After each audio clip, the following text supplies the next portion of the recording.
Bismillahirrahmanirrahim. Pengajiannya anak-anak sekalian. Bismillah. Assalamualaikum warahmatullahi wabarakatuh. Waalaikumsalam. Alhamdulillah wassalatu wassalamu ala Rasulillah. Amma ba'du. Segala puji bagi Allah dan semoga salawat dan salam kepada Nabi Muhammad sallallahu alaihi wasallam. Baik, sebagaimana biasanya sebelum kita memulai aktivitas kita, sebelum kita memulai pembelajaran kita, mari kita sama-sama berdoa terlebih dahulu.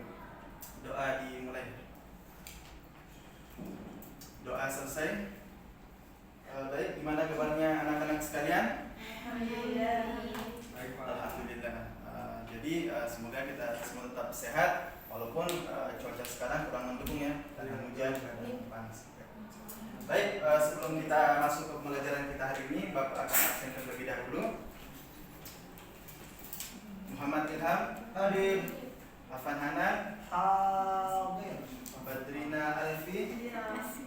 Oke, alhamdulillah teman-teman semua hadir semua. Semoga kita tetap sehat semua. Oke, sebelum masuk ke pembelajaran yang Bapak tampilkan di depan, masih ingat gak pembelajaran kita sebelumnya? Zakat fitrah. Oke, baik, zakat fitrah. Farian masih ingat apa itu zakat fitrah? Zakat yang dikeluarkan sebelum Idul Fitri. Baik, kita kasih tepuk tangan dulu untuk Farian. Jadi benar ya teman-teman, zakat fitrah itu adalah zakat yang dikeluarkan sebelum Idul Fitri. Jadi zakat fitrah ini juga bagian daripada macam-macam zakat yang sekarang kita pelajari di bab tentang keutamaan atau konsep zakat gitu. Dan hari ini kita akan belajar tentang zakat mal. Zakat fitrah dan zakat mal ini mempunyai hubungan. Kalau yang tadi zakat fitrah dikeluarkan sebelum sholat Idul Fitri, maka zakat mal ini ada ketentuan-ketentuan khususnya yang akan kita pelajari. Oke, namun sebelum itu Bapak akan membacakan di sini tujuan pembelajaran kita. Kenapa sih itu kita harus belajar tentang zakat mal? Yaitu yang pertama, agar kita dapat menganalisis dan mengevaluasi zakat mal dalam Islam. Jadi setelah pembelajaran ini, Bapak harap teman-teman semua bisa mengetahui konsep zakat itu bagaimana, pengertiannya bagaimana, dan lain sebagainya. Kemudian yang kedua, dapat menyajikan prinsip-prinsip zakat seperti syarat-syarat harta yang harus dikeluarkan dan lain sebagainya. Kemudian yang ketiga, membiasakan sikap tanggung jawab dan peduli terhadap lingkungan sekitar melalui zakat mal. Jadi paling ujung, paling akhir, Bapak harapkan dari pembelajaran ini, setelah kita belajar pembelajaran ini, kita semakin peduli dengan lingkungan sekitar kita melalui program zakat mal. Kira-kira seperti itu. Baik, kita masuk ke dalam materi. Oke, di sini ada beberapa gambar yang akan Bapak tampilkan. Teman-teman, tolong diperhatikan dan berikan tanggapannya. Ada yang bisa? Ini gambar apa? Oke, gambar koin. Kira-kira teman-teman yang tergambar dari teman-teman tentang koin dan zakat mal. Oke, bagus. Koin adalah harta, bagian daripada harta. Kemudian selanjutnya ada gambar yang kedua. Gambar apa ini? Kecil. Mama anak kecil boleh. Lebih ke kondisinya. Oke, orang yang susah. Apa lagi? Orang kurang mampu. Orang miskin, benar sekali. Jadi intinya ini orang bisa dikatakan orang yang susah, orang yang tidak mampu. Cuman lebih spesifiknya lagi dia adalah orang yang dikategorikan orang yang miskin. Kemudian yang terakhir ini gambar apa ini? Gambar orang ketawa. Bocah ketawa. Nah, gambar orang yang ketawa. Itu Badrina dan kawan-kawan kecil tuh. Oke, Badrina dan kawan-kawan. Ya, kalau orang ketawa itu kenapa? Nah, karena bahagia. Dapat duit. Jadi ada 3 hal tadi, ada 3 gambar ini. Perhatian nih teman-teman. Ada 3 gambar yang tadi Bapak sampaikan. Yang pertama ada harta berupa koin emas, kemudian ada orang yang kurang mampu, dan yang ketiga adalah orang yang merasakan kebahagiaan. Maka kita simpulkan daripada ketiga gambar tersebut, pengertian zakat mal itu seperti ini. Ada yang bisa bacakan? Zakat yang dikarenakan atas segala jenis harta yang secara zat maupun substansi tidak bertentangan dengan ketentuan agama.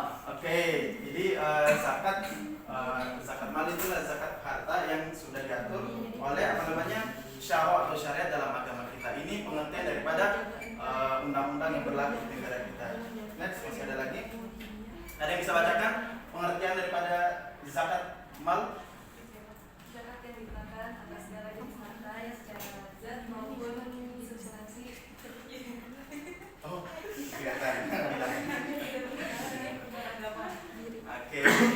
Oke teman-teman, jadi benar sekali yang disampaikan teman-temannya tadi bahwasanya zakat mal adalah zakat harta yang dikenakan pada segala jenis harta. Ini ada di bawahnya ada jenis-jenis harta yang dikenakan yang secara zat maupun substansi perolehannya tidak bertentangan dengan ketentuan agama. Jadi harta-harta ini yang dari nomor 1 sampai nomor 9, cara memperolehnya itu tidak dengan hal-hal yang dilarang oleh agama.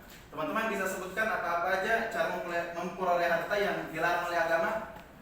Oke, mencuri, apa lagi? Salat boleh. Gaul ini apa? Perampok, korupsi. Oke, semua itu adalah hal-hal yang dibenci dan dilarang oleh agama. Jadi jangan sampai kita memperoleh harta kita dengan hal-hal tersebut. Kemudian di sini teman-teman ada 9 jenis harta yang oleh agama itu kita diwajibkan untuk mengeluarkan zakatnya jika telah mencapai haul dan nisabnya. Ada berupa emas, perak dan lain sebagainya, ada uang dan surat berharga, perniagaan, pertanian perkebunan, peternakan, pertambangan, perindustrian, pendapatan dan jasa. Kemudian yang terakhir harta karun atau pertemuan. Oke, kemudian di sini ada manfaat atau hikmah zakat dalam kehidupan. Teman-teman, jadi kita berzakat ini tentunya ada manfaatnya, bukan cuma bagi kita, tetapi bagi orang-orang yang akan mendapatkan zakat nantinya. Ada yang bisa bantu Bapak untuk membacakan di atas? Ayo Ilham. Manfaat atau hikmah zakat dalam kehidupan bagi yang berzakat atau muzaki. Yang pertama sebagai tanda syukur kepada Allah Subhanahu wa taala. Oke, stop. Menurut Ilham, maksud dari poin yang pertama itu apa?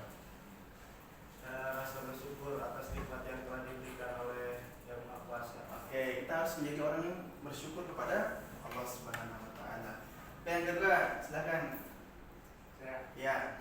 Yang kedua ada B, melaksanakan kewajiban agama. Maksudnya melaksanakan kewajiban agama melalui zakat gimana?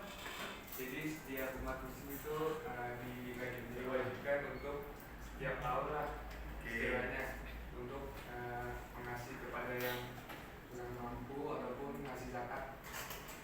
Oke, jadi kurang lebih seperti itu teman-teman, melaksanakan zakat itu merupakan perintah atau kewajiban dari agama kita. Kemudian yang ketiga, Badrina.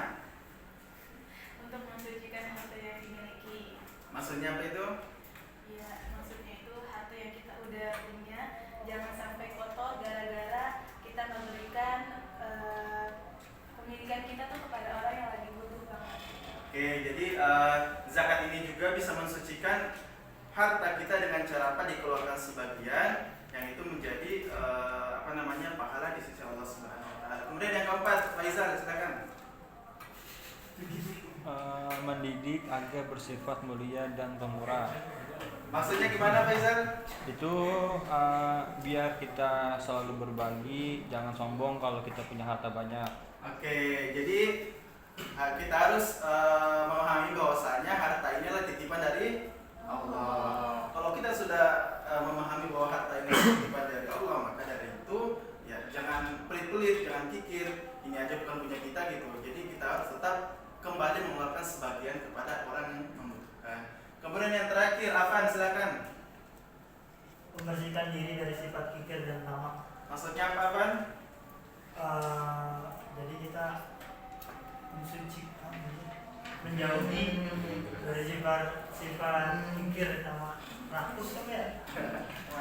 Oke, jadi dari program atau kegiatan zakat ini juga kita bisa membersihkan diri kita dari sifat kikir dan tamak yang tadi Bapak sampaikan bahwasanya kalau kita rajin-rajin bersedekah dan berzakat itu maka akan tumbuh dalam diri kita bahwa rasanya harta ini adalah titipan dari Allah Subhanahu wa taala, maka itu akan menghindarkan kita daripada sifat-sifat kikir dan sifat-sifat yang tamak atau sifat-sifat yang rakus terhadap harta. Oke, selanjutnya di sini ada 8 golongan yang berhak menerima zakat. Jadi teman-teman, ada 8 golongan yang berhak menerima zakat. Ada orang yang fakir, kemudian ada orang yang miskin, ada riqab, gharim, mu'allaf, fisabilillah, ibnu sabil, dan amil zakat itu sendiri. Jadi mungkin Bapak jelaskan saja karena tulisannya agak kecil, mohon maaf. Yang fakir adalah orang yang tidak memiliki harta, benar-benar tidak memiliki harta, maka tidak bisa, rumah juga nggak ada. Kemudian yang miskin, nah kalau miskin ini di atasnya sedikit. Orang yang penghasilannya ada, mungkin rumahnya ada, tetapi hartanya tidak mencukupi untuk kehidupan sehari-hari. Kemudian yang ketiga riqab, yaitu adalah hamba sahaya atau budak. Yang keempat gharim itu orang yang memiliki banyak hutang. Namun teman-teman harus mengerti di sini bahwa pinjol itu tidak termasuk gharim. Jadi jangan sampai kita pinjol-pinjol itu dan kita mengkategorikan diri kita sebagai orang yang gharim. Kemudian yang kelima mu'allaf, orang yang baru masuk Islam tentu saja. Kemudian yang keenam fisabilillah, orang berjuang di jalan Allah. Ibnu sabil, masyarakat dan para pelajar yang belajar di jauh daripada tempat tinggalnya. Kemudian yang terakhir yaitu petugas amil zakat. Jadi teman-teman ada 8 orang yang berhak untuk menerima zakat yang telah kita kumpulkan. Kira-kira seperti itu. Nah teman-teman, di sini ada 2 contoh lembaga pengumpulan zakat. Ini apa nih? Panjangannya apa? Kalau yang ini? Kepanjangannya apa? Lembaga zakat.